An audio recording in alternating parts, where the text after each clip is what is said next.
Bridging the gap, closing the gap has gender gap comes in many forms. And I'm sure there's other organizations working on access to education for girls, access to healthcare, girls and women. I think everyone needs to play a role, and I think the best way that AFI can come in this global gender agenda is on financial inclusion, because this is what AFI knows best.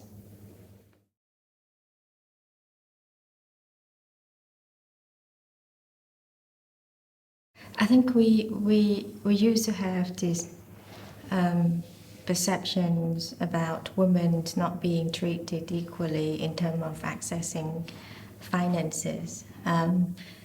According to our data, and I'm very grateful that my predecessor decided to gather this gender segregated data, we saw that 80% of the women 80% of the borrowers in the microfinance sector are women, and that's really initially challenged our perceptions about women access to finance. And I think that is a great number. If you look at it, the men are the minority here.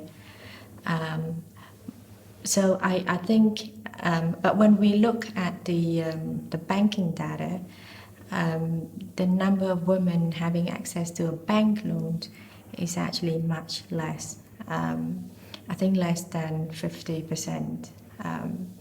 For subsistence businesses, there is no problem for a woman to access loans.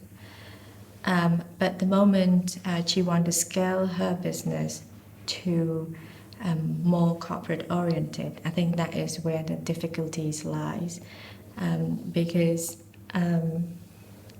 there is still this prejudice about women running a business.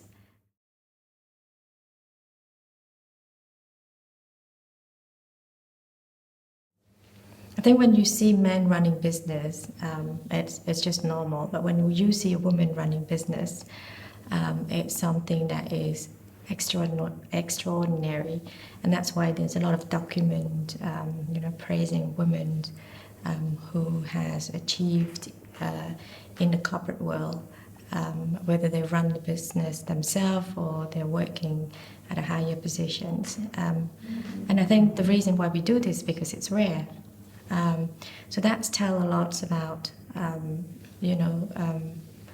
I think from the banking perspective, the mentalities of these bankers as to the women capability of running a business. And I think we need to challenge that mentality.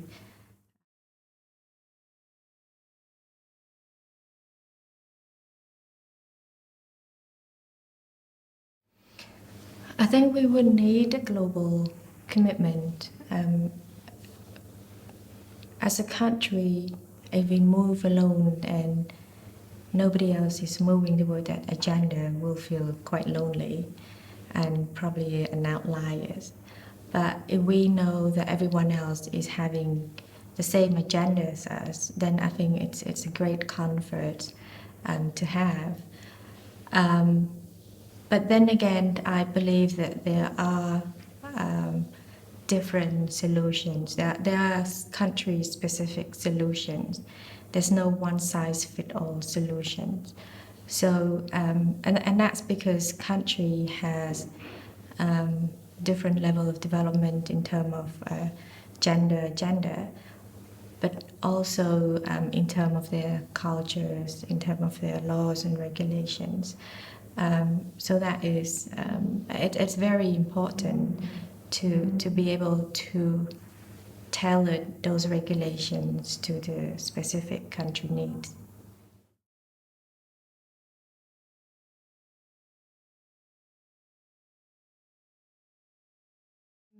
Interestingly, our central bank is a very female-dominated organization. We've got two deputy governors, and both of them are women. And then below that, we've got 5 director generals. And I think the position equivalent may be different from one central bank to another. Our director general level is equivalent to assistant governor. 3 out of those 5 are women. So in the management meeting room, obviously, it's very female dominated. And what is very interesting is that every time we have meeting with development partners or private sector, you see one side of the table all black suits, and the other side from our side, which is all female and very colorful. So it's a very interesting picture to capture. We've just recruited about 60 people, and I think about 80% of those are women.